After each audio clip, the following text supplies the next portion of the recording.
Good evening. The meeting of the Monroe Township Board of Education will come to order. Please stand for the Pledge of Allegiance. I pledge allegiance to the flag of the United States of America and to the republic for which it stands, one nation, under God, indivisible, with liberty and justice for all.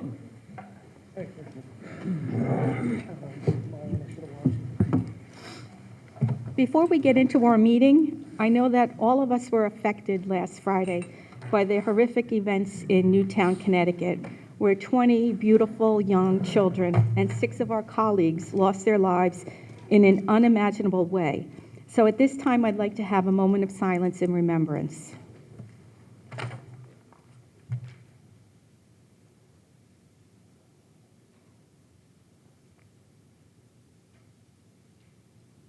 Thank you. May we have a roll call, Mr. Gorski? Mrs. Koloponowicz. Here. Mr. Chiarella. Ms. Antelis. Here. Mr. Braverman. Here. Mr. Kaufman. Here. Mr. Klein. Here. Mr. Leary. Here. Mr. Masters. Here. Mr. Tesler. Here. Mrs. Brony. Here. Madam Board President, you have a quorum. Thank you. In accordance with the provisions of the New Jersey Open Public Meetings Law, the Monroe Township Board of Education has caused notice of this meeting to be published by having the date, time, and place thereof posted December 14, 2012, 1 at all schools, 2 Home News Tribune, 3 Cranberry Press, and 4 filed with the clerk of the municipality. Okay. At this time, this evening, we have an opportunity to honor 3 of our board members who have decided not to run for another term on the board. They will be leaving us, and this will be their last night on the board. And I'm not sure that we've ever lost 3, never lost, or we haven't lost them, we know where they are. But that they'll be back. I don't doubt that. I'm not sure that this has ever occurred before. So we'd like to honor them tonight. Do you want to give them their flags? Sure. Okay. We'll go up in the front.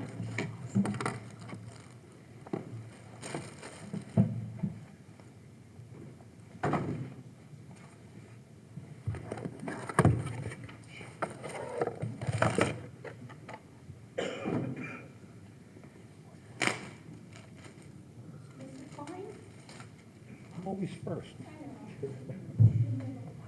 Last in, first out. That's true. Mr. Klein is completing his first term on the board, and it's been an interesting time the last 3 years. I know that there are no words to describe you and what we've gone through, but we'll try. I know you've had a difficult personal time during the last 3 years, so we appreciate all that you've done for us. You've always made our meetings very interesting. And I think if there's one thing I could say about you is that you've never stopped fighting to get our fair share of money from the state. And will not stop. I'm pretty sure that this is not the end of Mr. Mark Klein, and you've written more letters than anybody I know. So I appreciate that. So the plaque reads, presented to Mr. Mark Klein in sincere appreciation for dedicated service to the students and schools of Monroe Township while serving as a board member of the Monroe Township Board of Education from 2009-2012. It has been an honor. Thank you. Thank you.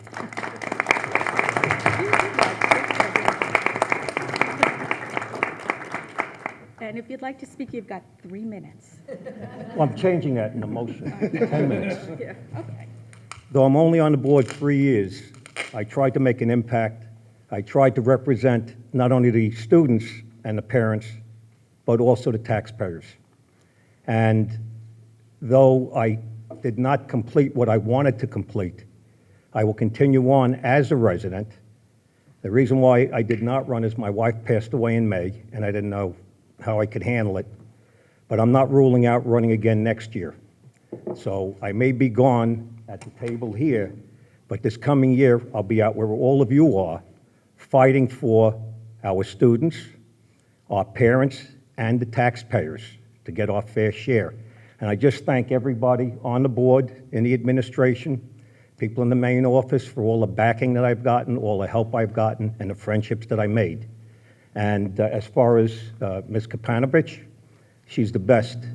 She's the only president that I know of since I've been on a board that has enough guts to stand up for what is right and what should be corrected. And I wish you all the luck in the world. I will be here to support you and anybody else on the board. And I just thank everybody. Thank you, Doc. Thank you.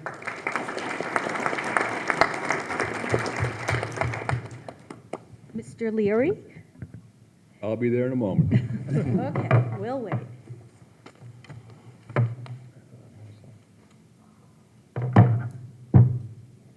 Mr. Leary is completing his third term on the board. He's been with us 9 years. And when we first met John, he was proposing that we build the new high school in the parking lot of the old high school. We knew we were in for a lot of trouble. He has sat on most of our committees and has been the chair of the Finance Committee for the past few years and has done an exceptional job for Monroe, making sure that our money is in the right place, doing the right thing, and helping out our taxpayers. He was our representative to the Middlesex County Regional Ed Service Commission, and he is a history buff. And if Mr. Chiarella was here, and I know he's not, it is because of John that Mr. Chiarella and I received our history degrees while we were negotiating district contracts. So we appreciate that, and John, we wish you the best, and you definitely will be missed. And whoever is going to be the next... I will build on what Mark said. Everything Mark said, I fully endorse. And I'll be out there, and, you know, who knows? Well, your plaque reads the same. Presented to Mr. John Leary in sincere appreciation for dedicated service to the students and schools of Monroe Township while serving as a board member of the Monroe Township Board of Education from 2003 to 2012. And if I had an opportunity to make an inscription, it would say, "To one of the brightest men I've ever met." No, thank you very much. As many of you know, I broke my hip in March, so that precluded doing any electioneering. But as Mark said, we'll be out there, and we'll be representing both the students, the taxpayers, and what we think is the right thing to do. And I think Mark and I have no fears about saying what we think is the right thing to do. And thank you. I want to again say Kathy has been a wonderful, wonderful leader. She showed great fortitude when we were in negotiations. I mean, I'm a hothead, I make no bones about it. You have seen me do that on television on numerous occasions. But she has a moderating influence that keeps things on a steady, even keel. And thank you very much. And We'll miss you, definitely. And it's been a great experience. Thank you very, very much. Thank you. And this is the last one we have tonight, and probably the hardest. Patrice?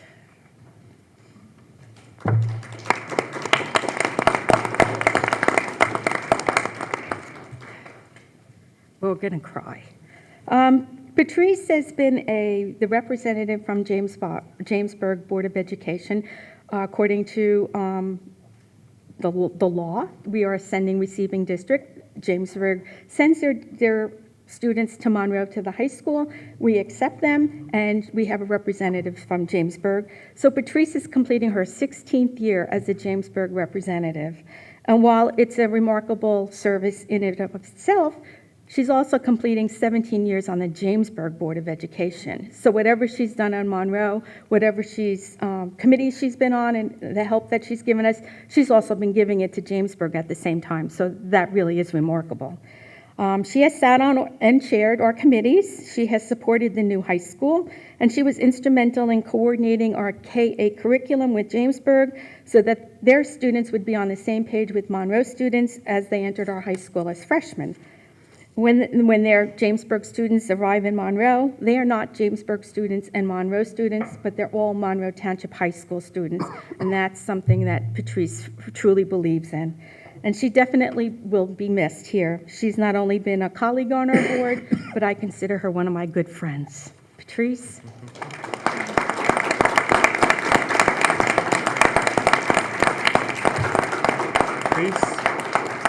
Your plaque reads the same. The only difference is the term.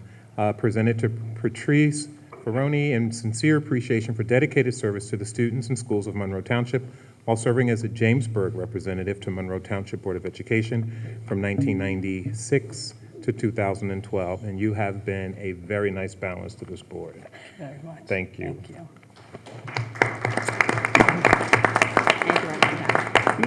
I had to write mine down. I would never get through it. And I get to speak a little longer than Mark and John because I've been here way longer than both of them. I would like to thank the Monroe Board of Education for this amazing experience.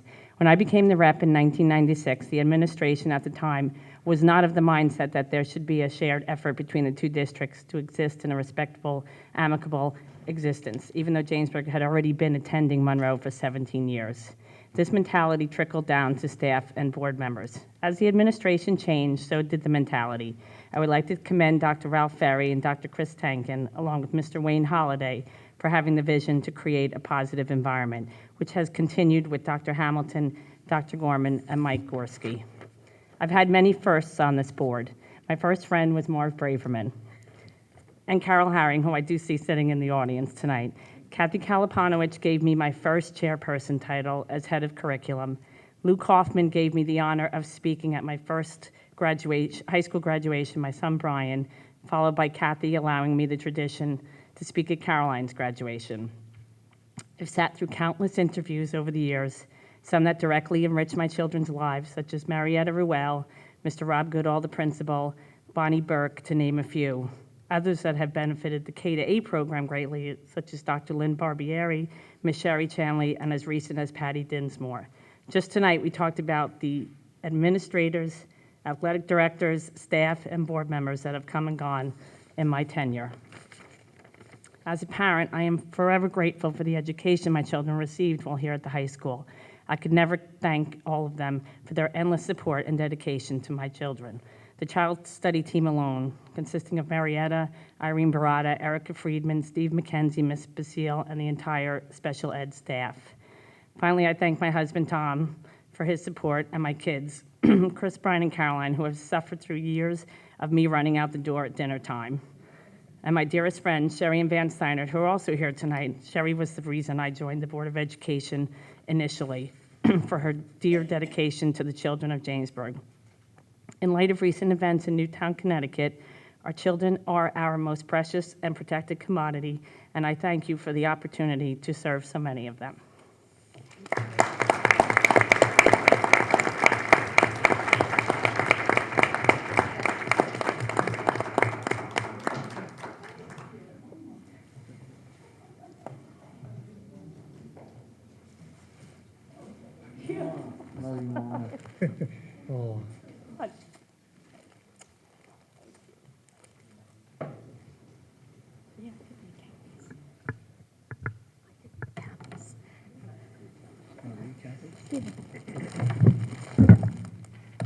We also have a plaque this evening for Kathy Leonard, whom I do not see here. So Kathy, if you're here, just let me know. And her plaque reads the same, presented to Kathy Leonard in sincere appreciation for dedicated service to the students and schools of Monroe Township while serving as a board member of the Monroe Township Board of Education from 1996 through 2011. And I'm just going to open this up to the board in case they have any comments that they would like to make on our 3 board members who are leaving, because they've had a lot of service. Nobody. Mr. Klein. I just want to make a motion to extend the public portion, being that I'm going to be a resident now, from 3 minutes to 10 minutes. Can't do that? Nobody seconded, so we'll go on with the. You want to Come on. discuss? Huh? You want to discuss? Nobody seconded, no discussion. Don't you do it. I was just kidding. Okay, at this time, we are going to number 6 on the agenda, the 2012 Henry Rickless Holocaust Memorial Committee Essay Writing Contest, and I'm going to turn this over to Ms. Antelis. Thank you. The mission of the Henry Rickless Holocaust Memorial Committee is to sustain the memory of the Holocaust and to foster education and the lessons learned from the Holocaust. The committee sends Holocaust survivors into schools to relate their eyewitness experience to students. The Henry Rickless Holocaust Memorial Committee is committed to spreading the message of tolerance and understanding amongst all people. Every year, the committee donates money to the Monroe Township Library to purchase books about the Holocaust. We also sponsor a Monroe Township Library program and the annual Yom HaShoah Memorial to remember and honor the murdered 6 million Jews. Another program, and one of my favorites, is the annual Monroe Township High School Student Essay Program. At this time, I would like to introduce Mr. David Rothman, Chairman of the Essay Committee. Dave?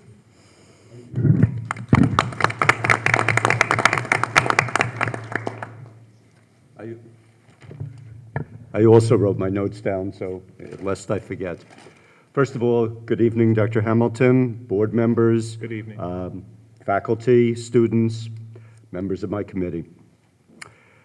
The Henry Rickless Holocaust Memorial Committee ran another essay contest this past June. We had 2 of our 3 survivors. In fact, Sal Laurie, one of them, is here this evening. They addressed your freshman class and told their life stories. Afterwards, they took questions from the audience, details about it, and then the students were made an offer, as they've been made in all the years past.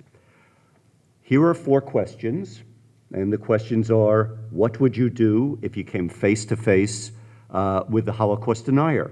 Another one, could the Holocaust happen again? And could it happen here in the US? Have you shared what you heard from these eyewitnesses with your family or friends? And what was their response? And lastly, why is it important to learn about the Holocaust? The top essays, and in this case there are 12 of them that you'll hear about, would receive a gift certificate. It was the first week in June. Normally we are able to pull this together a few weeks earlier. It turned out to be that time. Oh, excuse me. I did not mention Bonnie Burke and also Matt DeFilippis in the back. They run this so well, they make it seamless for us. Great jobs, guys. Superb. So back to the story. Last year when I addressed you, I told you we had our highest essay contest ever. It was 160. This year it's now into June. 2 weeks, they've got finals, they're gonna go off and do whatever they're doing this summer. My colleague Harold, who's on my committee, said to me, you know, we probably should have done this in April. We're not going to get much of a turnout. We received 194 essays. An all-time record is what was received from your freshman class. They did an outstanding job. With that, we reviewed it. We reviewed all the essays, 194 of them. We only looked at the ones that were on a scale of 1 to 5, and we had 5 different reviewers judging it. 4.5 or higher, just to be considered for the awards. Then we sat around and reviewed them and culled it down further, down to 12. We put a lot of time in, and I want to tell you that these essays are just outstanding. Harold is going to hand out the awards to all 12 of them. I'm just going to give you a sampling of 2 of the essays, and I made sure they were here today. I'm going to call up first Jason Andriatis. Jason? Now he's going to give you his essay of what would you do if you came face to face with a denier? Jason. As a freshman at Monroe Township High School, I attended an assembly on June 7th, 2012, where 2 Holocaust survivors shared their experience with over 300 usually rowdy 9th graders.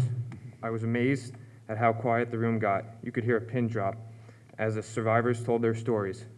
What they told us was shocking and hard to believe.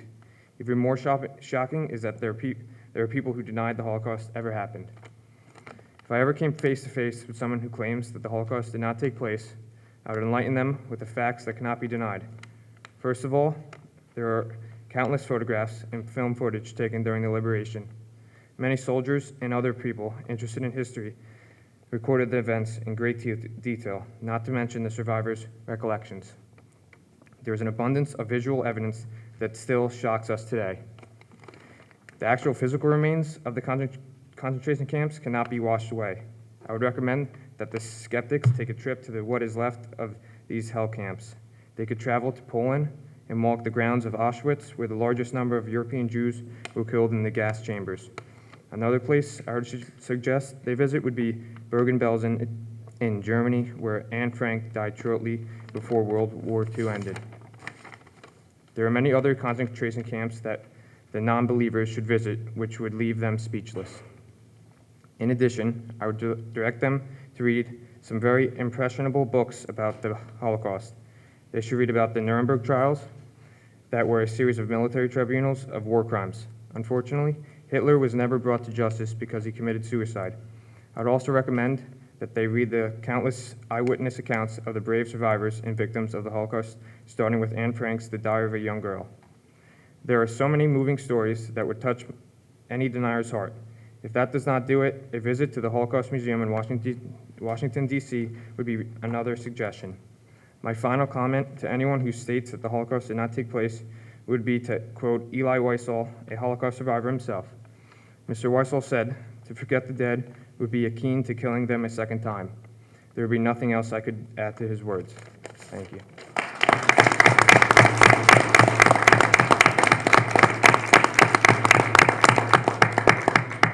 Nothing else he could add to those words. That just, when you're reading the 194, you go through them quick. That stopped me.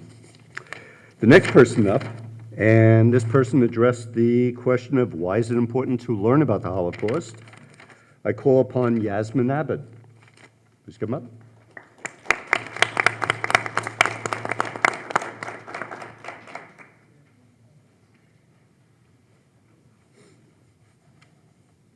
The Holocaust is something I learned about every year since I was in the 4th grade, and every year I learned something new about it. It never seems that I'm being retaught anything. I think it is extremely important for students, both older and younger, to learn about the Holocaust because it is a reminder that anything, even something you think might be impossible, can happen. It proves that one person, if not stopped in their tracks, can make a huge tragic impact on the world. There is no such thing as a perfect world. I remember the first time I learned about the Holocaust, I was mind blown and shocked. At 10 years old, I couldn't understand why someone would want to do such a thing to innocent people. It honestly made me look at the world differently and appreciate that here in the United States, we don't have a dictatorship or a mean, control crazy dictator who blames the country's problems on a specific targeted group of people. I felt so sorry for the Jewish people and read many books, both fiction and nonfiction, on Holocaust survivors. And with my 5th grade teacher, we donated that year to an organization that researched Holocaust survivors and helped them financially with my 5th grade teacher. Before 2006, I thought the world we lived in was a perfect place and that everyone was good at heart. I found sympathy for everyone and anything. When I watched the Diary of Anne Frank film, I saw a visual of what hiding Jews was like and began to develop hatred for the Nazis and began viewing the world with a new set of eyes. Year after year, when we continued to learn about the Holocaust, I realized that hating the Nazis wasn't going to help anything, but maybe raising awareness would both make people realize that something like this can happen to anyone at any time and to also prevent it from ever happening again. When you learn about the Holocaust, it shouldn't be seen as a repeating procedure, but a process of digging deeper in what we are learning. Personally, I feel like every book, assembly, or movie I watched about the Holocaust made it seem more real and more realistic. I would never want anything like that tragic event to happen to anyone, anywhere, at any time. The Holocaust is a perfect example in the fact that it proves that we don't live in what one might call a utopia or the perfect ideal place to live, but if we were all to learn about this event in history during the 1930s and 1940s, we can all work together to prevent any type of event like it to ever happen again for centuries to come.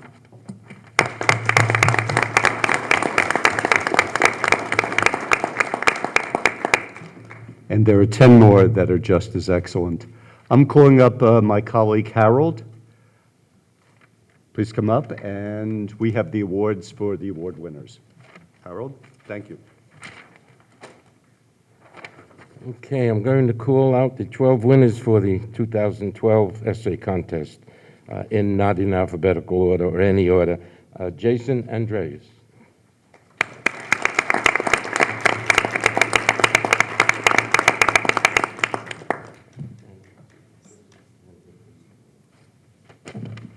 Jacqueline Baird.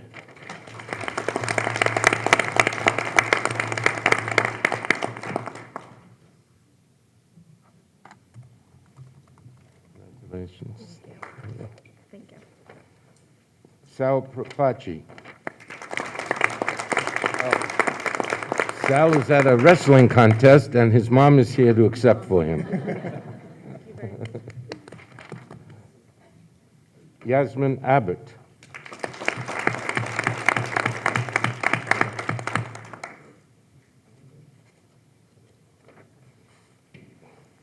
Congratulations. Krista Tomasulo.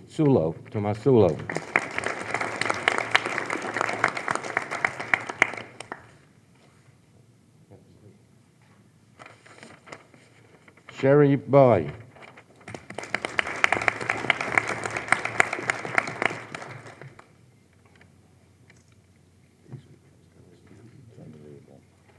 Max Oji.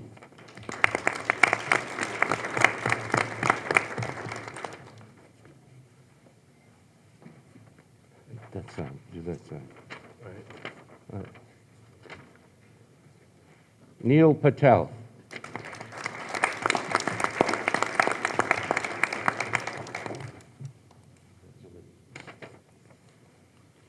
Carolyn Earl.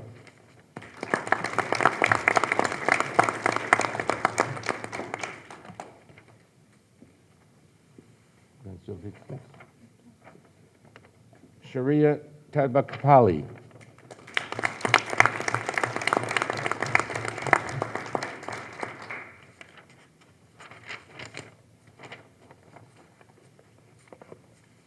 Congratulations. Nivan Shah.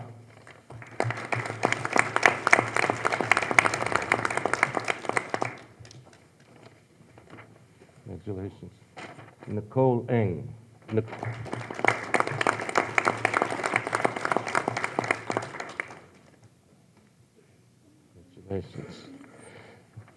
To the board, Dr. Hamilton, I'd like to present the 2012 Holocaust Essay Contest winner.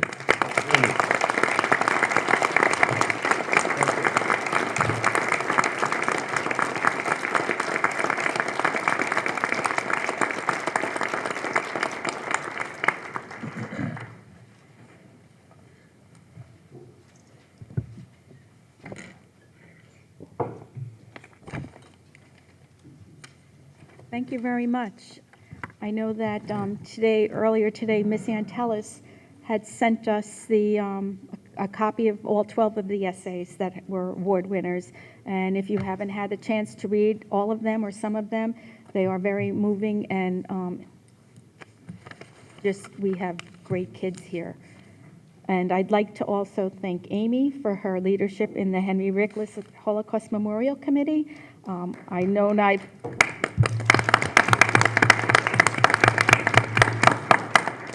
I've turned Channel 28 on many times, and there's Amy interviewing Holocaust survivors, and it's really important to keep getting these stories on tape. So what you're doing has been a benefit to Monroe and our students, so thank you very much. Thank you. It's been an honor, believe me. At this time, we will go to our student board members' reports. Student board member?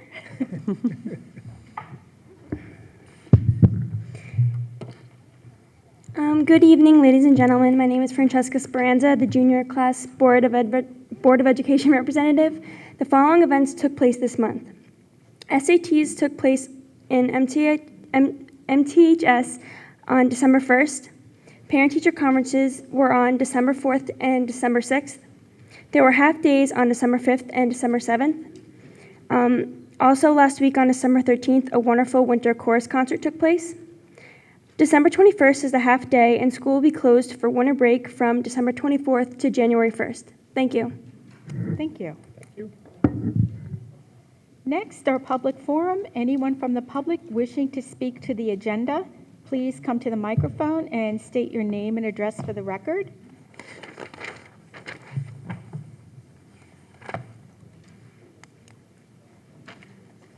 Donna Rittner, Renaissance at Monroe.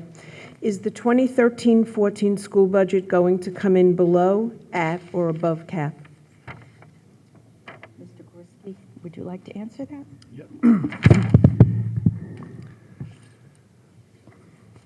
I'm I'm going to steal a little bit of the thunder from the Finance Committee reports, which are going to come at the end of the meeting. But there was a Finance Committee meeting which followed a special board meeting on the development of a budget philosophy. And as pertaining to the 2013-2014 budget, bear with me as I give you some of the variables that will affect the answer that I'll conclude with. First, one of the revenue sources is excess surplus, which is unexpended appropriations from 2 years prior. That figure is reduced by $1.4 million compared to last year. So the 13-14 budget is going to be constricted by this excess surplus depletion, which was allocated to Applegarth School renovations above what was budgeted. Number two, there is a new instructional equipment lease that's $430,000, where the payment is due next year in 13-14. Additionally, we have 3 buses, 54 passenger buses, and 2 vans that, according to the state's schedule, must be replaced because of their age. The annual lease payment for that is about $100,000 for the budget of 13-14.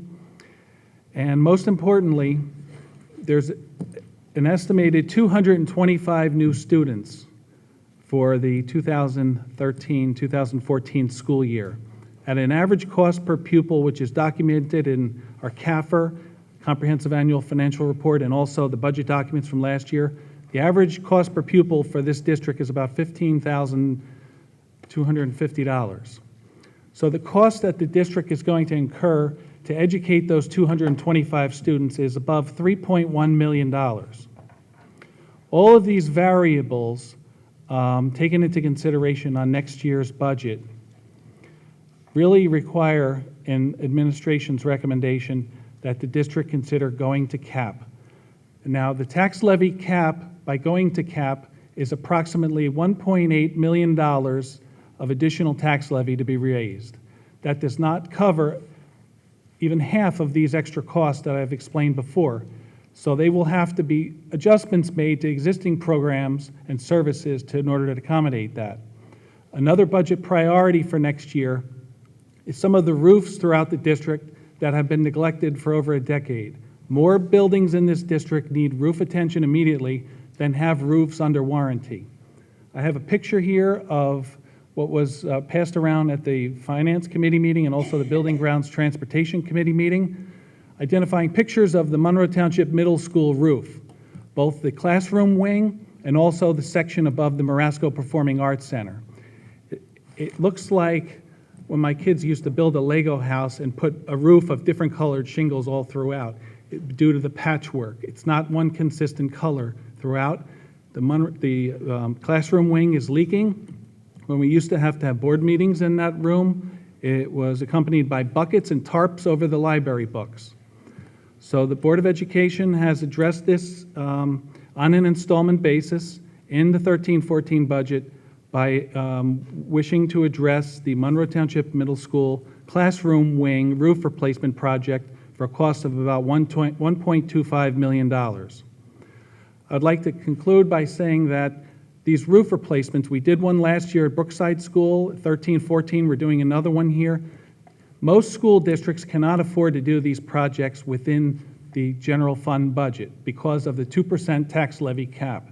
It simply can't fit with inflation and everything else going on, especially student growth. So it's taken some extraordinary cuts and reductions to the existing budgets in order to accommodate these roofing projects, and it avoids a much more expensive bond financing program to address them in aggregate. Is there anyone else from the public?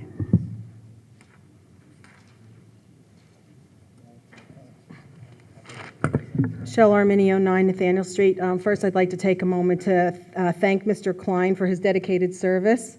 It's been very colorful, and I appreciate you bringing a lot of information to the floor. Well, at least he deliberates the information and disseminates information to the public, so thank you so much. Mr. Braverman, congratulations on your reelection to the board, and I hope you keep up the good work. And congratulations to Mr. Prezioso and Mr. Poi. And I know it has to do with the we're talking about it. The agenda, sorry. Congratulations, Mr. Prezioso and Mr. Poi, on their election to the Board of Education, and thank you in advance for the hours you'll be expending on behalf of the children and the residents of Monroe. And I'd also like to thank the wonderful children who put beautiful words together for a very, very horrible event, and I hope we all learn from that constantly. What I would like to also say, because everything on the agenda has to do with my next statement, I would like for it to, I appeal to you to have it in its entirety in the minutes. The Monroe Township School System is an educational institution where much lip service is given to moral and just behavior, and where we claim to educate and put our children first. Next month, you will be electing a new board president and vice president. I implore you to act by example, not in self-interest. We are educating the children, and we expect them to follow zero tolerance for breaking the rules. But here at this institution and this board, we sometimes have seen the rules that were interpreted to accommodate members, where instead a zero tolerance should have been the standard. Again, I implore you to elect a board president and vice president who is not encumbered by having a full-time or part-time salaried family member employed by the school district. Often, those members of this board have had to recuse themselves on important financial and policy issues. I believe it is necessary to elect a board president and vice president who could lead us on all issues and not have to decide whether to recuse themselves from a leadership role. Please make an ethical choice and elect a board president and vice president who do not have family members working for the school district. Thank you. Thank you. Is there anyone else from the public who wishes to speak? Good evening. I'm Doug Poi, 4 Tamarack Road. I have several specific questions pertaining to the agenda. Under Board Action Item G, it's indicated that there is a student being placed in UMD-MJ beginning, basically around the beginning of October. I know you can't disclose the nature nor the name of the student, but looking at the price that we're paying per month, I'm just wondering, when the board places a student in a facility of that nature, on the average, how long is that student in that facility? And this is just for informational purposes for the public. I'm not questioning it, but when you're looking at $5,500 a month, I think the public should be aware that we do have some students in some very unusual circumstances, and that is far and above the $15,300 per year to educate that student. So do we have any idea what the anticipated duration would be for that student, or on the average, how long those students are in those facilities? I'm hesitant to answer that because anything that may allude to the age of the student, because certain students, depending on their students who are classified are eligible for education until they're 21 years old. So I'm going to try to answer your question as accurately as I can without causing any breaches. It varies depending on the circumstances, the condition, and whether or not the student's handicap and condition can be reversed as a result of being in these specialized programs. But we do have some youngsters that enter our program as early as kindergarten and need these services, and they will require those kinds of services until they age out at 21. There are other students who enter these specialized programs, and they are able to be remediated to a point where they are able to be educated within our district, which would meet the definition of least restrictive, or until we are able to create a program in district. So I know that's a long-winded answer that doesn't really answer your question, but there is quite a continuum. And I assume that UMD-MJ is a hospital setting. That is correct. A therapy, either medically or therapeutically necessary. But because it is a hospital setting, does the state give the board any additional assistance with the cost of that student being placed there? Or is there any type of insurance from the federal government or elsewhere that would help with that cost? No to your second question. There are occasions where we can be able to offset some of that tuition through IDEA grants. Thank you. Mr. Gorski? There's also a semi-program where we could apply for Medicare reimbursement if the child's eligible. And that's federal money that we apply for. We annually receive about $40,000 under the semi-program. Mr. Leary? I think he can has. speak with a fair degree of proficiency. I spent 7 years on the the Middlesex Regional Educational Service Commission, and I was the chair of the Finance Committee there also. And we not only looked at the 25 school districts of Middlesex County, we had a reach that went way beyond that. It involved at least 50 other school districts. And we also looked at what were the other providers for special education. And it's a tremendous thing. If you go to Jan Handelman up in Rutgers, it's $100,000 per year plus transportation. If you go to Academy Learning Center, and I'm talking slightly dated numbers, because I had to retire because I turned in my driver's license. It's about $33,000 per year at the Academy Learning Center. So you can see, and when we do it in-house right here, and we do have a very, very good programs, it is significantly less than even Academy Learning Center, depending on the degree of involvement of the student. And the other thing you have to remember about this, Doug, in the state of New Jersey, the parents are given enormous discretion. We are in the 3rd Federal Circuit Court, which bends over backwards for parents. Administrative law judges in the state of New Jersey, again, bend over backwards. So if a parent comes in and protests, they're going to get a hearing, and they're going to get a very favorable hearing more often than not. So we have attorneys, we have professionals, and they work very diligently to come to some amicable solution, but they can be costly. If a person says, hey, I want to go to Jan Handelman, and they stick to their guns and I've got a good lawyer, you're writing a check for $100,000 a year, plus transportation on top of that. Thank you, Mr. Leary. Items I and J, also in the board action part of the agenda. It refers to a settlement being made.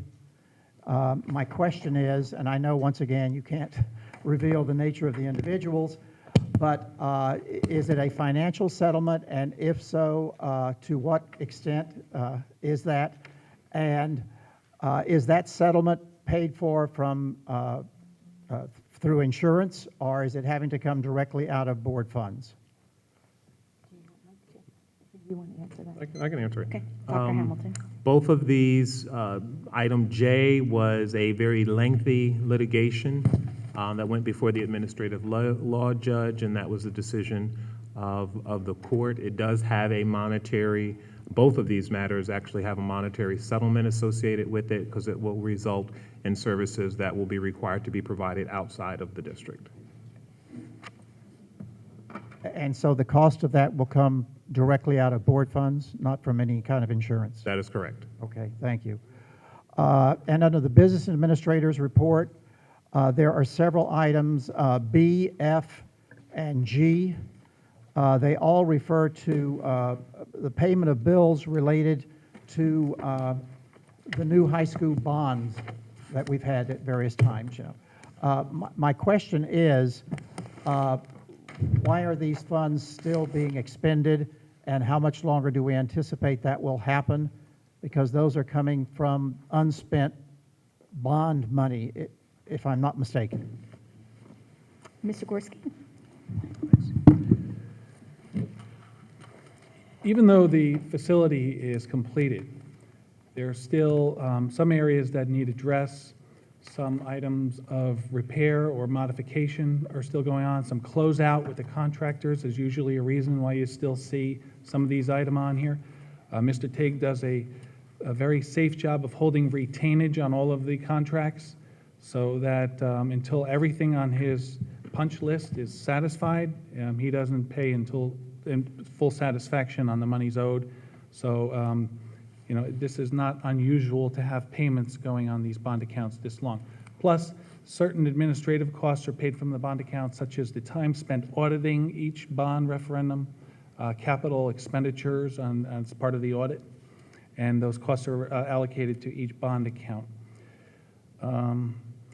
Generally speaking, a bond referendum account has to be closed within 5 years of the issuance of the bonds. And we're approaching that. The Oak Tree Series project will be concluded this year. And the first high school referendum project, Fund 34, which was the original referendum, is also slated to close out this year. Thank you. One other item, it's item K. It talks about an E-rate funding. What is that? The E-rate funding is, it's a grant program that our technology director sought. And the way it works is there's vendors who supply various technology products to the district, telecommunications like Verizon, computers, and so on. And with the application of this money, the vendors who charge customers a surcharge on their bill called E-rate tax return 40% of the invoice cost to the district.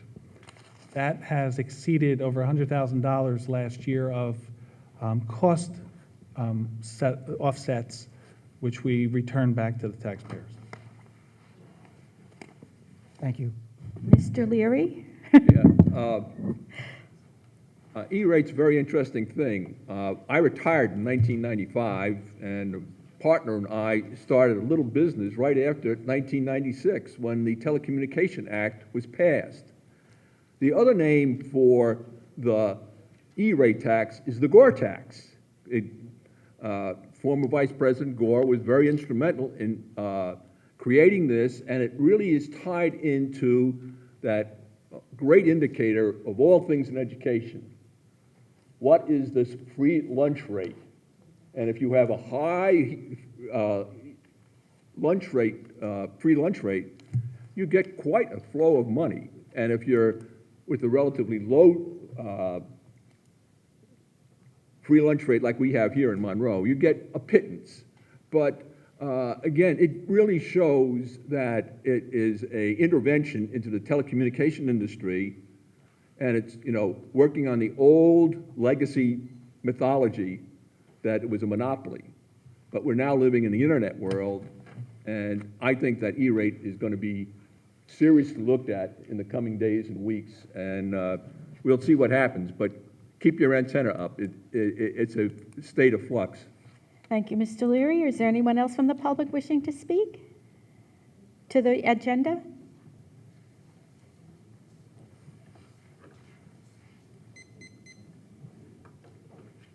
Good evening. My name is Tracy Balsamo, 94 Anderson Avenue.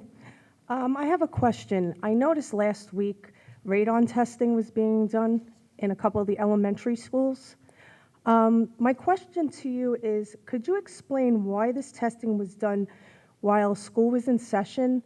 I understand it is not a danger to the children, the canisters. I totally understand that. My question is, how accurate are the results going to be when the doors and the windows are constantly opened? I was in a classroom, window was wide open. I did mention that window should be shut. It went to deaf ears. So now my question is, why wasn't this testing done during a weekend or during Christmas break? Mr. Gorski? Through the Building Grounds Transportation Committee, there was a recommendation that the board approved to have radon testing performed at all school facilities, not just the schools, but the administration building, transportation building, and so on. And Mr. Tague, our facilities director, scheduled these tests for last week. Now, in consultation with the contractor, he said that normal operational address opening windows, opening doors, traffic in and out of the school or the administration building would not affect the radon test. And the most important area for the testing of radon is the lower levels, the basement and the first floor. Generally, like in Applegarth School, most of the windows are open in the higher level to moderate the heat from the boiler. So the windows and the door really will have no effect on the radon test. It's a perfectly safe test, as you mentioned. It doesn't have any contamination or anything with the kids. And, as far as I can see, there's really no benefit of waiting until the schools were closed. It wouldn't affect the test at all. It wouldn't affect anybody's safety, and it was just convenient for Mr. Tague to do it now. Okay, because I did look into it, and I know it's not up to discussion about, but the reason why we're testing it is to get the from the soil, okay, to find out, what I think it's PCIs they are to get. And once that window gets opened or a door, the air quality changes, the PCIs are changing constantly, so you're really not getting an accurate reading. So my concern is maybe instead of doing it while the children are in session, and again, I know it's not harmful to the children, but to make sure that an accurate reading for all of us, for the staff, for the students, that it be done when sessions are, when we're not in session. Thank you.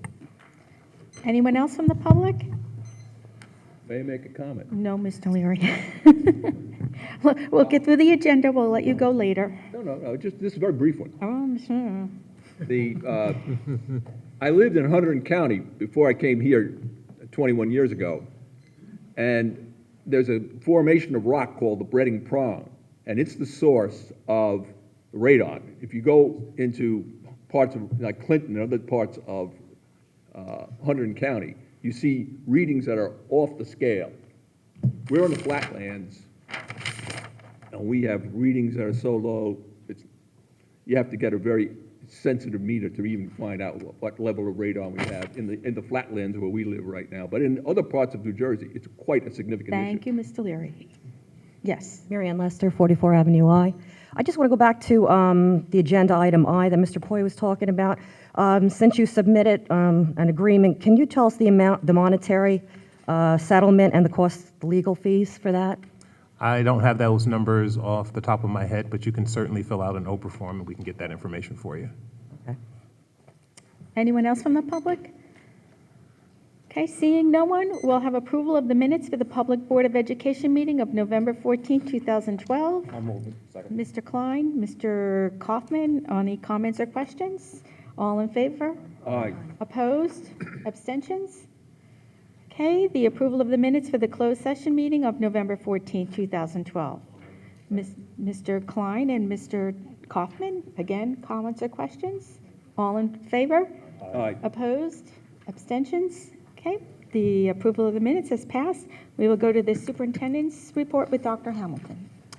Okay, good evening, everyone. And again, to our departing board members, thank you very much for all I learned from you during your tenure on the board. Before I get into my actual report, I just want to share some information with the board, most of which I've communicated by way of email, but just like to take an opportunity to reassure the board and the members of the community that we are working very diligently in concert with the Monroe Township Police Department to assess our buildings and the safety of our facilities to make certain that we are reviewing all those parameters and protocols necessary to ensure that our kids and staff members are safe.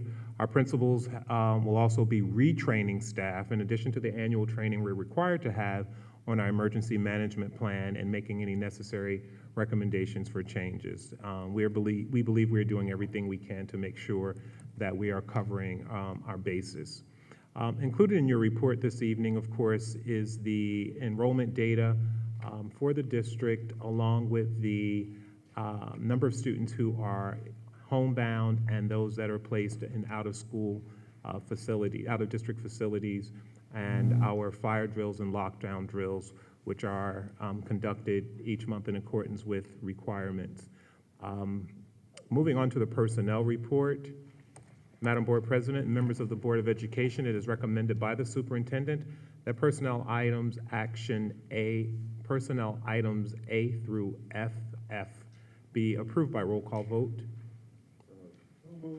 Mr. Kaufman, Mr. Braverman, are there any comments or questions for Dr. Hamilton? Seeing none, we'll have a roll call. Mr. Gorski? Mr. Kaufman? Yes. Mr. Klein? Yes. Mr. Leary? Yes. Mr. Masters? Yes. Mr. Tesler? Yes. Ms. Ferroni? Ms. Antelis? Yes. Mr. Braverman?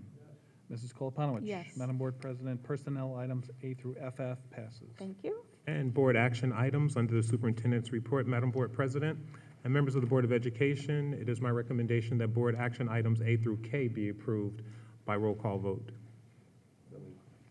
Mr. Kaufman, second by Mr. Masters. Are there any comments or questions? Mr. Klein? Under C, which are field trips, the printout that we get that explains the field trips, there's no explanation as to what the transportation costs are. In other words, if it's a program, I have it in front of me somewhere here, that the program is $9,000, it's $9,000, but all these other field trips that are going out of the district, we have to use buses. I think it should be put on the report what the cost is to the district for every one of those field trips. They're not free. You want to speak to that? In some instances, I know the children pay make a contribution that may cover the cost of transportation. Yeah, if it's district versus, the field trips, depending on the nature of them at different levels, fall into an approval process. There's a form that's filled out by the building level, by teachers, by principals, sent to us, and then sent to transportation, which includes all expenses. At my level, it's an approval for district funding. A lot of the times, field trips at schools are supplemented or paid for totally by children. And we denote whether paid or by or teachers or parents or students and PTOs. Because when I look at And the report, I it's don't see denoted. that. Well, the forms, the actual forms do denote district funds or bill school PTO or student activity accounts. Usually it deals with pure academics, and that's the decision-making That's what I noticed process. on most of them. Okay, that's fine. And I just have one other question. How do I show K? Well, we get into the disciplinary problems. I have it written down here as a note.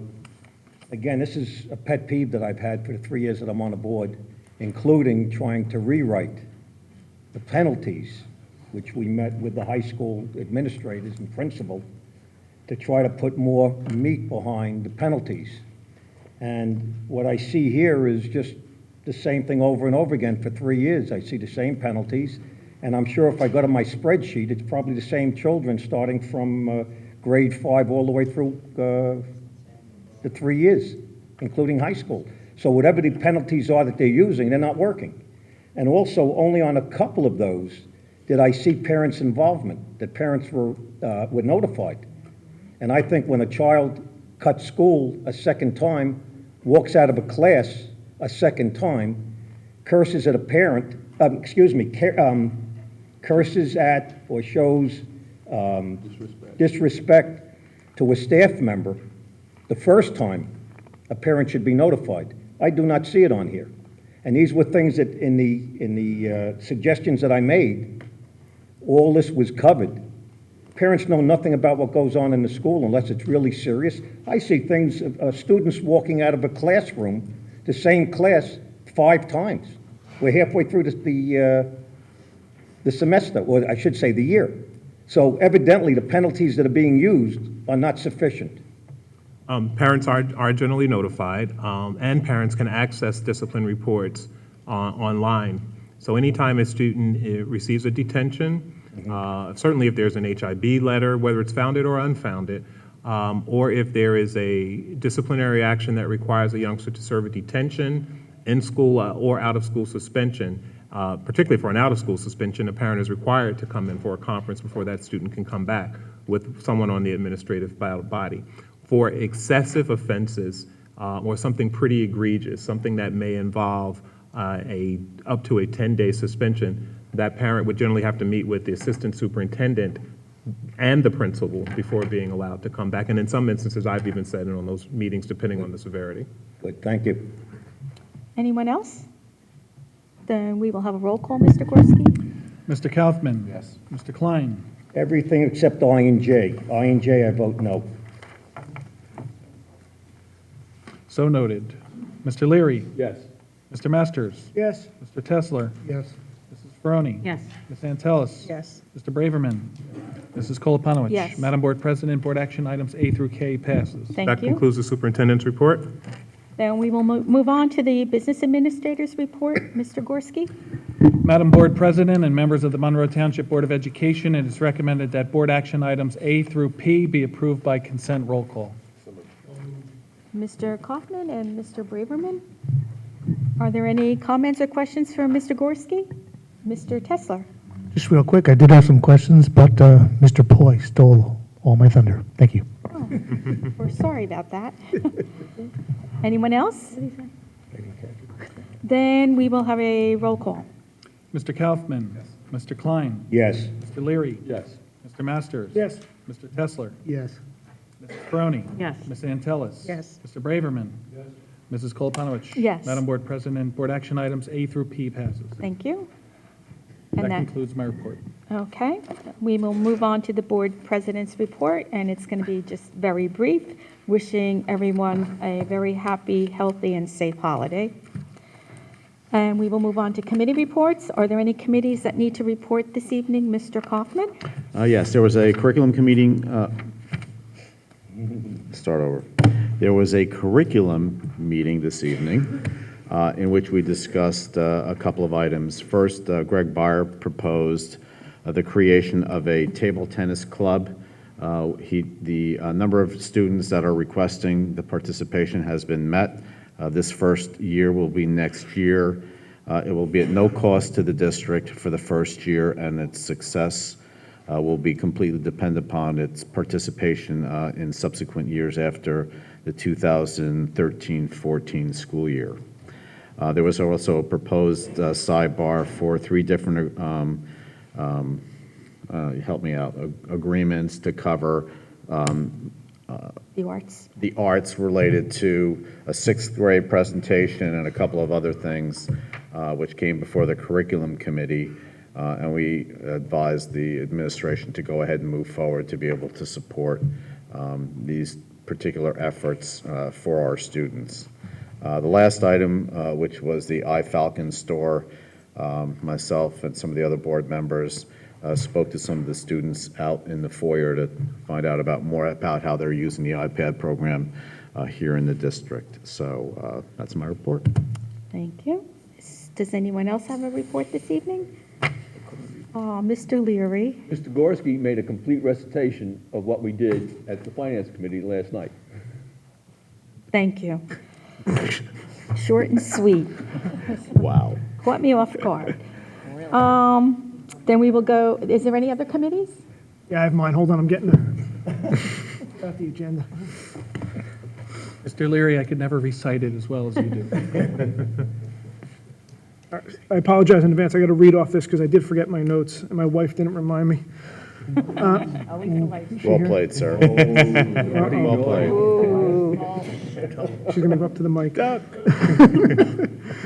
All right, we had a pretty full Buildings, Grounds, and Transportation meeting yesterday. We discussed the renovation in the middle school of a room for the expanded special services program. We discussed some roof replacement designs for the middle school, which Mike already discussed about the $1.2 million we're going to expend on fixing one of the roofs. We discussed more student lockers. Actually, in this building, we're actually out of student lockers, or very close to being out of lockers in this building. We're at capacity with that. We talked about the parking lot extension at Applegarth, just the permit extension, excuse me. We had a Brookside roof project update where it's supposed to be done in the next month or 2, roughly, right? It'll be complete, yes. And we had a really good PSE&G. We entered into agreement with the PSE&G for a direct install, which should net us about $18,000 a year in savings. And we also discussed briefly the autistic classroom in this building. Also, that's about a month or 2, and that should be completed. I think that's about it. Did I miss anything? No. Okay, that's it. Okay, thank you. Is there any other committees? Okay, seeing none, we'll go to other board business. Is there any business from any member of the Board of Education? Mr. Klein. Parting words. Last shot.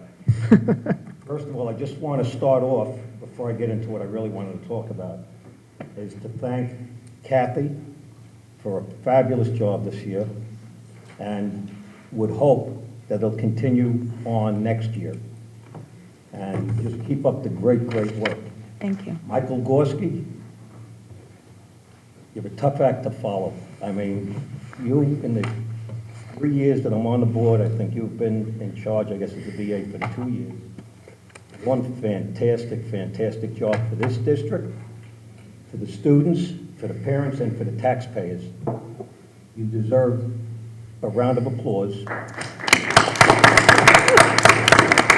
Is he leaving too? And $25 that you were going to pay me, we'll donate that to the schools.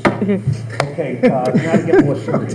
Boy, something that I have brought up through the past years, and some of our other members brought it up at the last meeting, is with all these family communities being built, why can't we receive money from the builders to use for the schools, for extending the schools, building new classrooms, and so on? And I've asked that question. Amy asked it last month. And it only makes sense. You know, you read in the paper and you see Sayreville, there was a builder putting in 3,000 or 4,000 units, and he donated $2 to $3 million. So I figured it only makes sense. Well, I did have the opportunity at the council meeting to speak with our mayor, Mayor Pucci, Jerry Tambura, who is the president of the council, and also Joel Shane, who is our township attorney.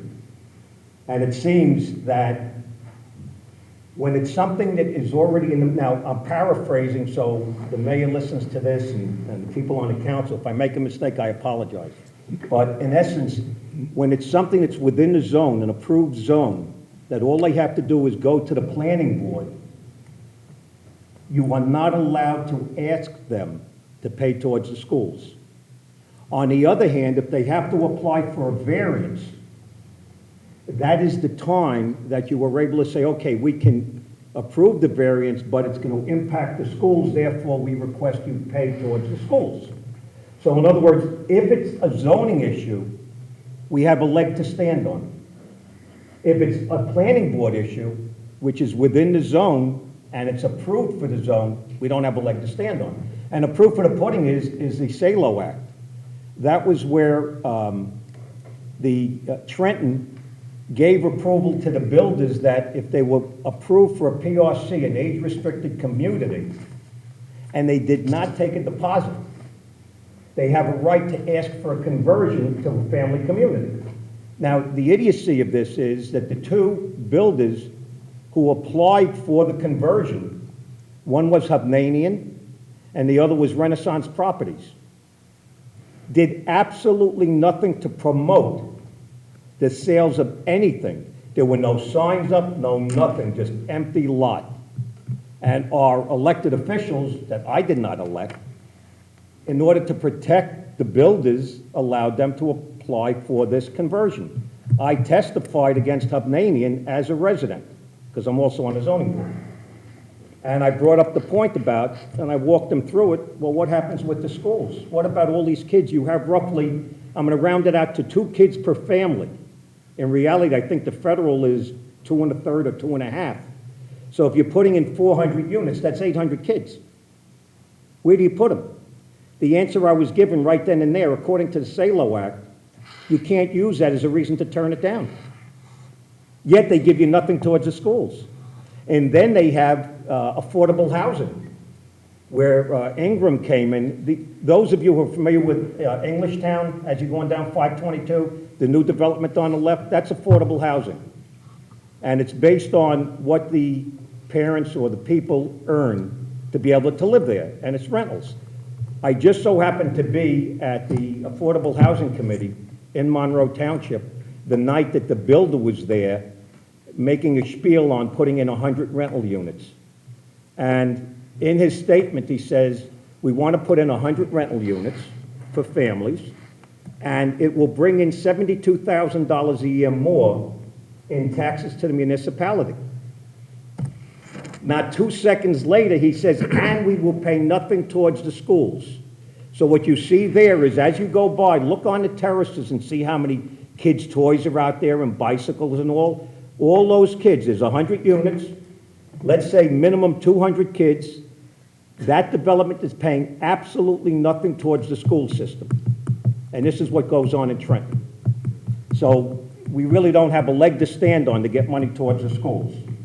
My last request, and this is for everybody that's here, is when we were elected to the Board of Education, we were elected to carry on the business of the Board of Ed, to oversee the administration, to make sure the kids get a proper education, and to protect the taxpayers in what they pay in taxes. I wish, and I ask all of you that remain on the board, and the new members who I wish all the luck in the world to, please, you cannot keep spending. We have to cut. There has to be programs that are unnecessary. There has to be other places to cut. The cap is not the answer. The cap means an increase every year. I don't care if it's 2 cents, 3 cents, 5 cents, 100. You have to start to look at cutting from the year before. And my recommendation was 2 months ago that you look to cut $3 million out of the budget every year for the next 3 years. All I ask is think about the taxpayers. I wish all of you all the luck in the world. I wish this district continued success. I will be here. I will watch. I will speak. And at the same time, I guess that 10-minute deal is no good, huh? Okay, so we lose that. But again, I wish everybody a happy and healthy new year. Mr. Masters? You want me to second it for you so we can vote on it? Come on, at least give me a hand. No, but anyway, all kidding aside, just continue, improve and don't spend. Otherwise, I'm going to the British West Indies. Does that conclude your speech here? Do I have more time? No. I got 5 minutes. I'm only kidding. Thank you. Mr. Leary?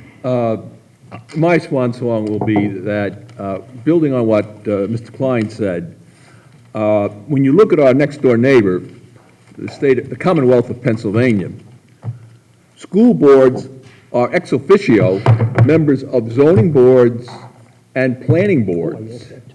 And therefore, they can say, oh, you're going to have 200 families and you're going to have approximately 800 children.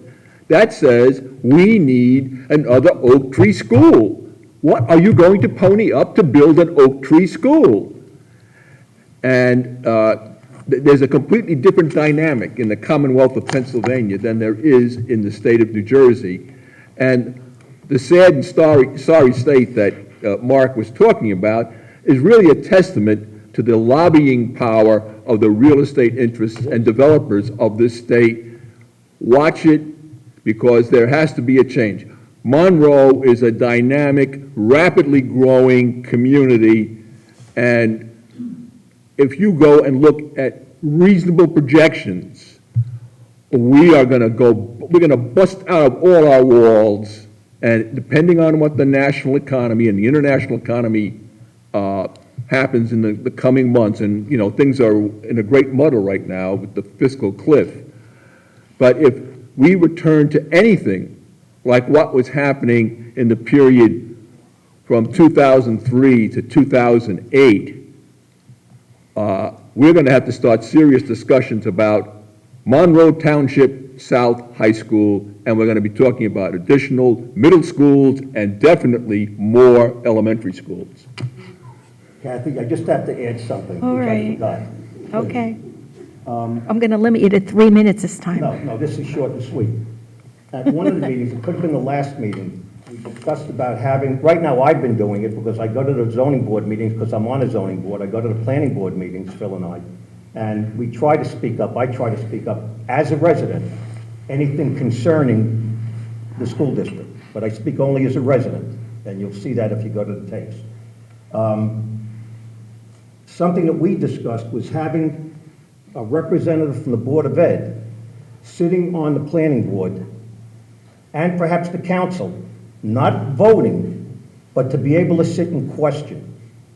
And I spoke to the mayor about that, and I think there is interest in doing that. On the same hand, so we work closer with the township, is to have a representative from the township sitting on the school board, not as a voting member, but be able to ask questions. So they will know, the council will know what's going on here, the planning board and the council will know, or will be able to let them, well, how it affects us, I'm all screwed up. But anyway, there'll be more working relationship between the council and the Board of Ed, and a Board of Ed with the planning board and council. So we can voice our opinions when there's an application up that wants to put the bit with Hovnanian, that was supposed to be about 390 homes. As PRCs, they applied for 390 families. You're talking 800 kids. After the testimony, it was shot down, and they came back with a retort the following month, cutting it to 139 PRCs and only 129 families. Unfortunately, I had to recuse myself at the hearing with Renaissance, and the zoning board approved it, and that's another 130 homes. To now, the only one that's doing any building is the Renaissance property.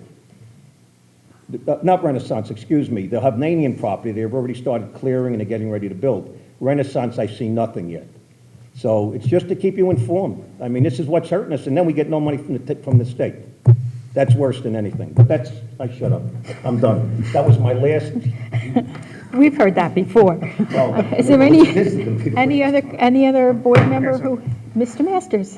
I just wanted to recognize, RISE apparently is recognizing, which is that community service organization. I just want to read from a plaque they gave to the Oak Tree Applegarth PTA.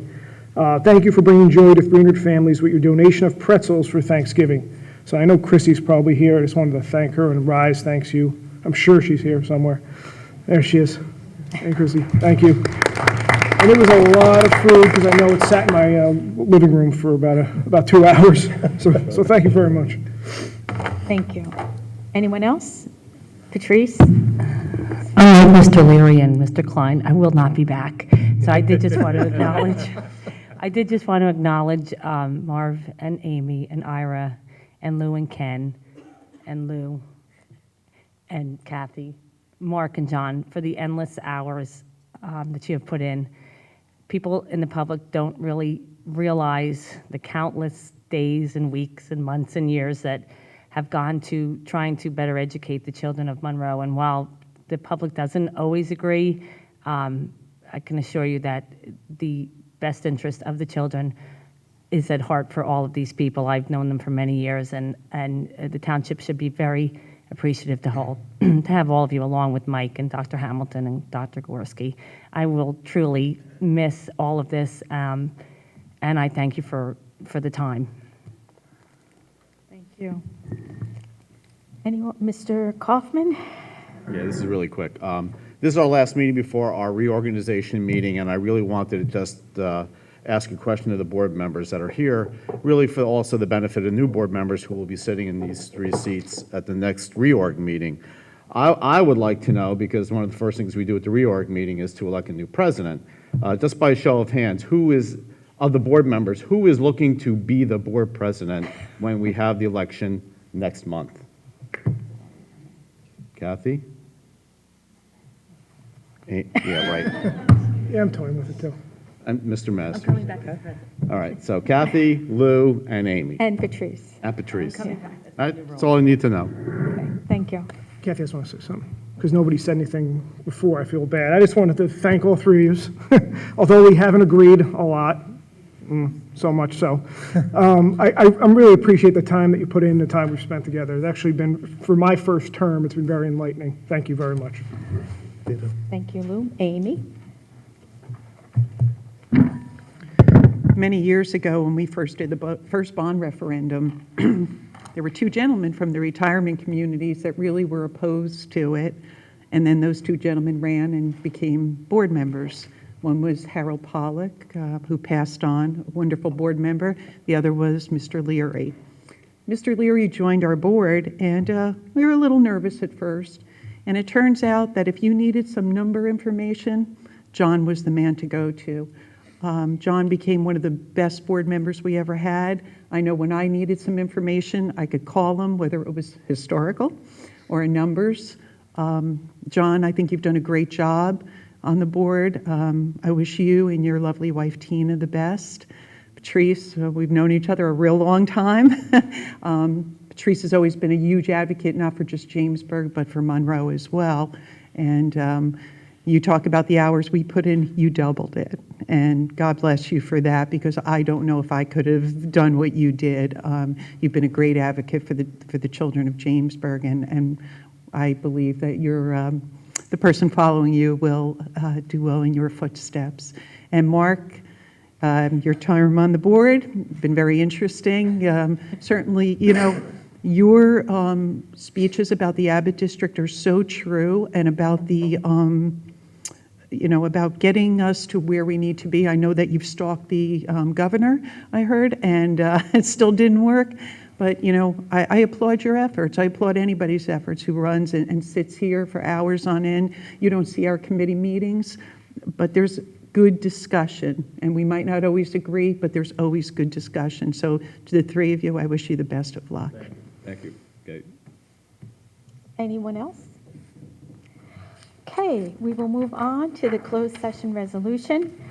Be it resolved that the Board of Education of the Township of Monroe hereby moves to go into closed session in accordance with Sunshine Law, Chapter 231 of the Public Laws of 1975, NJSA 10:4-6 through 10:4-21, to discuss the following subjects: harassment, intimidation, and bullying incidents 9 through 13, and legal advice in relation to pending suits against the district.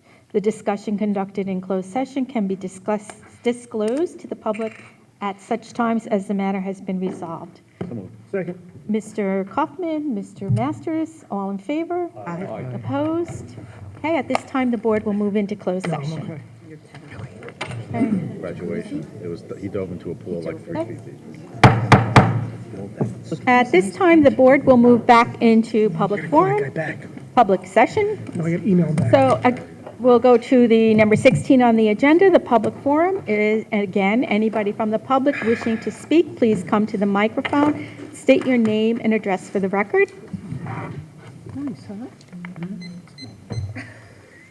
Good evening, Chrissy Skirby, 8 Seminole Court.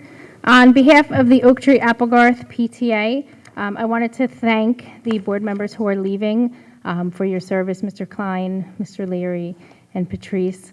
Thank you for all your service. Being a volunteer for our students, we appreciate all the time that you give to our school district. And I wanted to thank Kathy for her leadership this year as board president. We had a very busy year getting Applegarth open, and I want to thank the board for all that you did with the renovations, because clearly we knew the building needed more than just a coat of paint, and I think where we are today is a great start. I think we need some more renovations over there, but I think we're moving in the right direction. And I just wanted to reiterate what somebody else said about the board president for next year. I think it's really important with the teacher contracts coming up that we have strong leadership from our board, and that it's somebody that can partake in all of those negotiations. Thank you. Thank you. Anyone else from the public?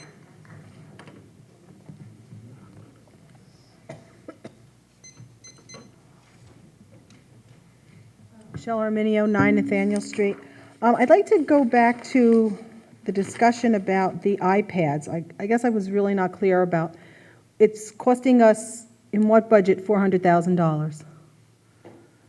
This budget? Do you want me to Dr. Gorman? The first payment is next budget.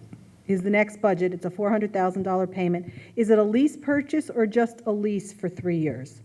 There's an option to purchase at the end, but it's a lease, so it's a lease purchase. So we're not obligated to purchase them, or is it contractual that we are purchasing them? We would own them, so we could do what we did and refresh is the terminology they use to sell the lot and enter a new lease. Okay, so we have no option not to purchase them. What is the amount of rental going? And you mean It's not a pure rental. We are not renting them, so we're in a lease option. So essentially, we have a payment plan to buy the iPads. Mm-hmm. Okay, so it's really not a lease. We're going to own them at the end of the 3 years. Mm-hmm. Okay, but they may be obsolete by then. We would make decisions on whether we were going to refresh again or keep or whatever we did with our technology plan fiscally moving forward. Okay, well, we didn't have a very good one the first time, so I hope our plan is a little bit better on the second round, because we spent a lot of money that wasn't available. And the funds are coming from where next budget? It's not the school construction, it's not anything left over from the high school construction bond, right? Mr. Gorski. Michelle, the funds for the second year of the lease payment is coming from the general operating fund. Okay. The bond referendum paid for the iPad 2 units, which were auctioned, and now we have what's called the new iPad. Okay. And another question I have, there's been a lot of mention about, increased enrollment and what we're going to do, how we're going to finance it. But the issue is, it's not just the state that's not funding us properly. I get that. It's not just the builders who are not giving us money. I get that. It really is our community. We do not have to put the high density that's going to be coming down the line. The township council, and the mayor sits on the township council. He doesn't vote, but the township council and the planning board. The mayor sits on the planning board and is a voting member, and Leslie Koppel is a township council member, and she sits on the planning board.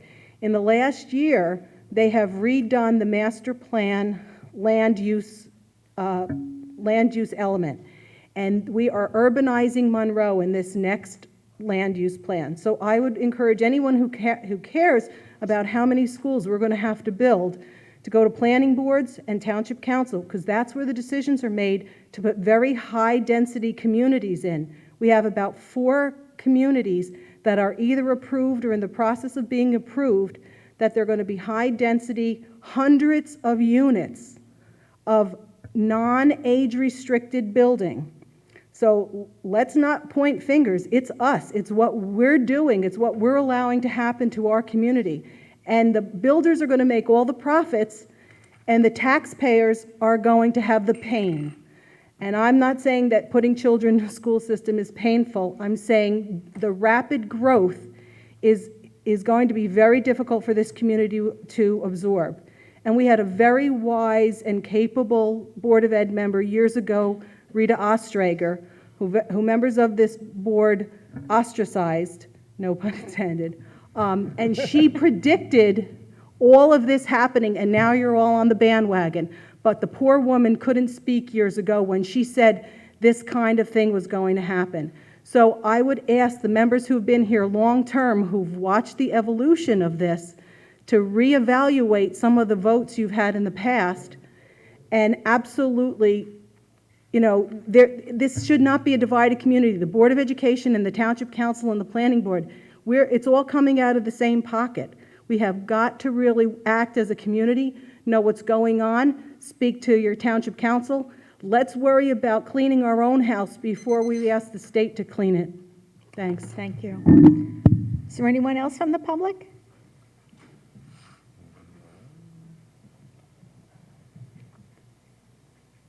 Little hi for me here. Hi there, Deborah Palella, 15 Louise Lane. I would like to first thank you, Dr. Hamilton, for keeping us in the loop with your messages that we get.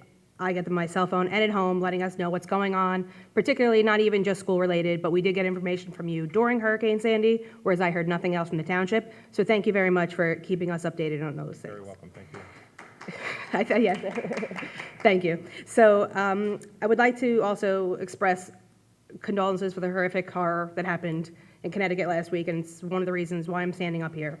I received your voicemail. I thank you for letting us know you're investigating the situation.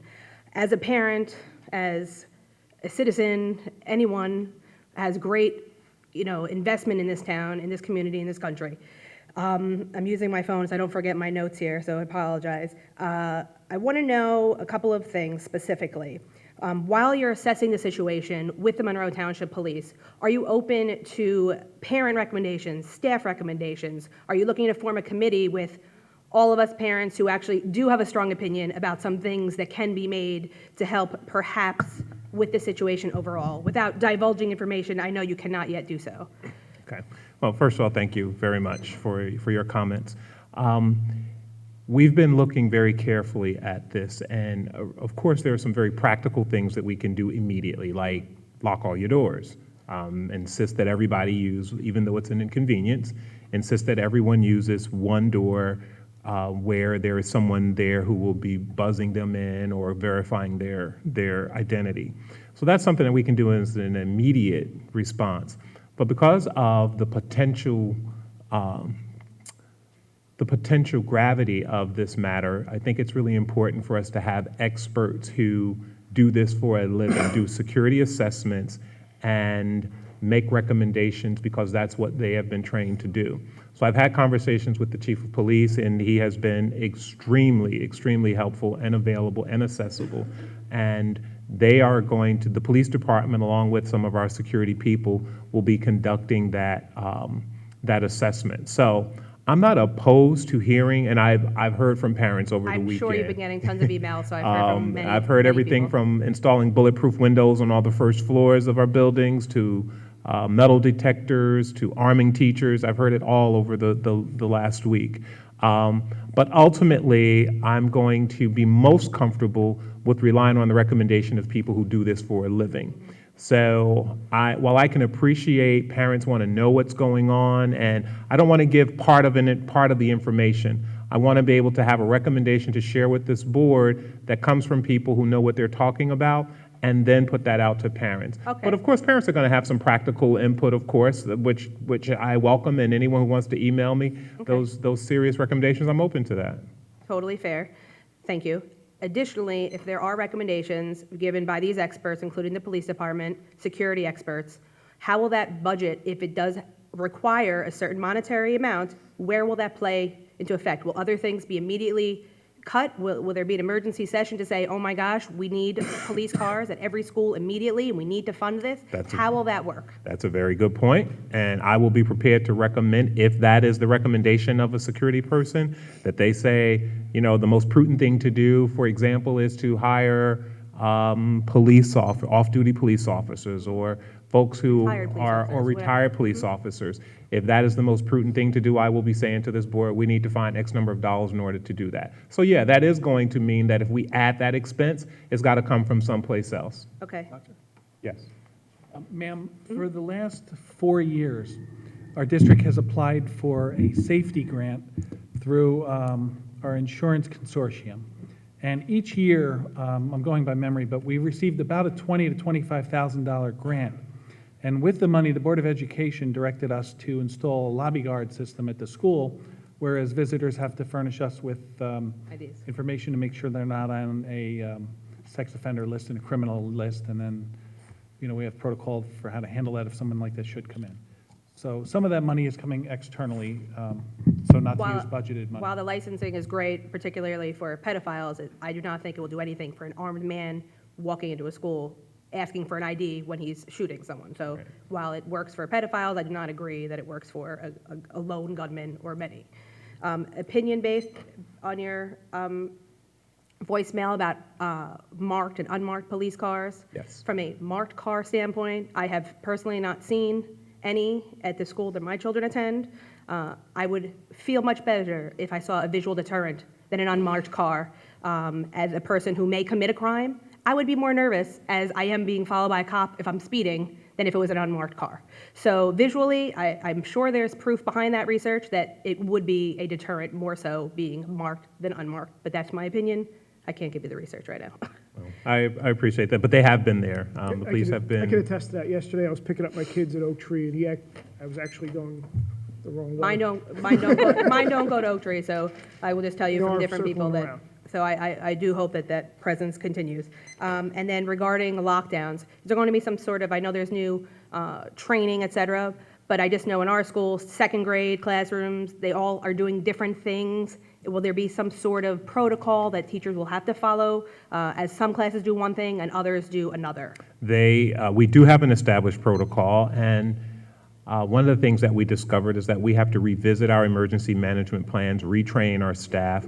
But, you know, parents have asked me, what can I do? And what I would say is, make sure you reiterate with your children that they have to take these drills seriously. Because what happens is after you do the drills over and over again, it's just a matter of routine, and kids are talking, and they're not taking them as seriously as they ought.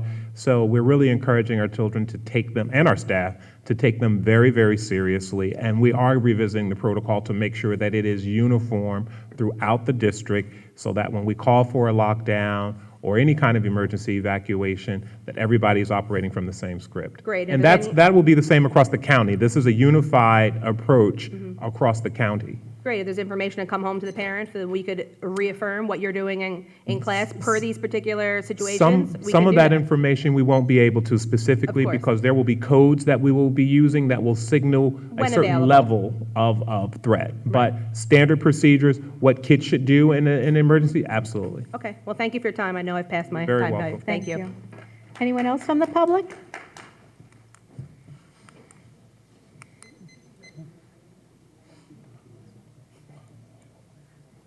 Doug Boyd, 4 Tamarack. I did have one other question that I overlooked. It's on page 17 of my agenda, but it comes under professional appointments. It's number 3, where the board approved Reed Sound to provide theatrical labor at the following rates for next year. I'm hoping that you can give me an estimated total cost for the year for that. Because I noticed that the 3 positions, they're guaranteed a minimum of 5 hours, 10 hours, et cetera, and I would assume that's per event. So do you have any estimate of what that total cost would be? I do not have an estimate on that because a lot of the functions that will be served by Reed Sound as a lighting and sound contractor will be through the use of building program, where all those fees are paid for by the renter. So I would have to go through and segregate which school functions are related just to this. But I can tell you that it's very competitively priced, and Reed Sound would be performing the lighting and sound at this building, the new high school. Okay, and we don't have staff on payroll that can perform those duties, and therefore, when we do have an outside group that are doing this, that would bring revenue into the system? Unfortunately, no. The design of the equipment is so sophisticated and so expensive that an error made on behalf of a student could be very costly, and therefore it was the recommendation of the architect and others to have this performed by a professional who understands and has been trained in this very complicated equipment. Okay, I wasn't so much thinking of a student as I was thinking of some adult that's on staff that could be trained to do that? There is no one on staff who's trained to do that, no. Okay, could they be trained to do it? Since it's just that equipment, it's not a matter of they have to go from equipment to a different set of equipment to another set of equipment. It's the equipment that we have here in the building, and if they could be trained in how to operate that equipment correctly, in the long run, I would think we might save money there. But I don't know. We could look at that, sure. Okay, thank you. Anyone else from the public?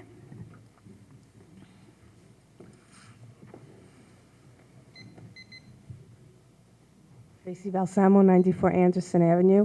I wanted to just reiterate about regarding the radon that we had spoken about earlier. I did do some searching.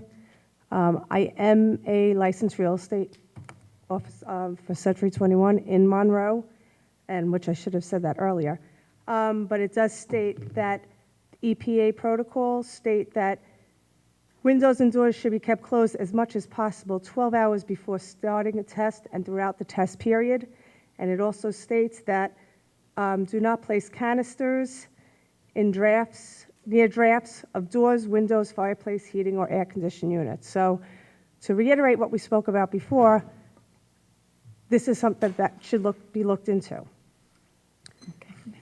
Yeah, ma'am, the advice I gave you before wasn't my opinion. It was that of our environmental engineer and consultant, and they administered the tests, so we're following their directive, and I'm confident that the results will be accurate. Okay, and when will when will the public get the results? Well, I'm not sure exactly when the report will be available, but you're certainly welcome to Oprah request a report, and we'll make it available to you. Okay, and Dr. Hamilton, I want to thank you. I also am a substitute in the Monroe Public System, and I have seen more cars at Mill Lake and Barkley Brook within the last couple of days, and I want to thank you for that. And there was one more thing I wanted to say, but you know what? I think we're all tired, so I guess I'm going to say goodnight and happy holidays. Thank you, you too. Anyone else from the public? Okay. There's somebody back. Somebody's coming?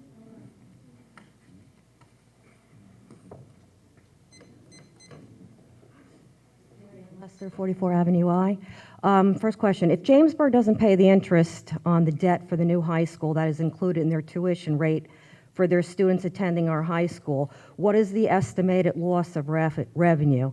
Second, how much of the taxpayers' dollars are we willing to expend in legal fees to fight Jamesburg? They say they just don't have the money. Are we going to just end up wasting hundreds of thousands of dollars in legal fees? And what exactly are we hoping to accomplish by taking legal action? Starting with the last question, what are we hoping to accomplish? The Board of Education has directed administration to follow through with the agreement that's been in place since 1979, whereas actual costs are calculated for tuition rate, the actual number of students are determined, and the costs are then settled with Jamesburg, and they pay their fair share. They always have paid the amount that they've owed us. The nuance to this is the debt service for this school. It becomes due in 13-14. It's $630,000 approximately, and it has a great difficulty fitting in the cap, which did not have any consideration for these agreements that may have been in place prior to the law. So with So that this would magnitude appear of- that we're in a losing battle? Are we in a losing battle? Yes, and I just don't want to expend like hundreds of thousands legal fees for a losing battle. And would this set a precedent then in send-receive relationships, where if a district that sends their students to another area and they just can't pay their bill in New Jersey, that the other receiving district has to just eat the money? That's an interesting comment. I can't give you a predicted outcome to this because it's a very unique situation and no one's been through this before. The county office has been working with us. This has gone all the way to the governor's office to no resolve. And yes, there are costs involved. Monroe and Jamesburg are going to suffer from the legal costs. And if you ask my opinion on the matter, Jamesburg, like Monroe, has suffered deep state aid cuts through their years, more than of which would help them pay this debt service to Monroe. The state has been unwilling to ante up anything to address this, although it was their mandate that Jamesburg comes to Monroe schools. So Can they force them to sell assets to pay us? Jamesburg has assets? I'm sure our attorney will look at every avenue possible. Okay, all right, thank you. Anyone else from the public? Okay, seeing no one, our next scheduled Public Board of Education meeting or organizational meeting will be held on Thursday, not Wednesday, but Thursday, January 3rd, 2013, not 2012, at 7:00 p.m. at the high school. A motion to adjourn? Motion to adjourn. Mr. Leary, and I'll give it to Mr. Klein. Yeah, all in favor? Opposed? Abstention? Meeting adjourned.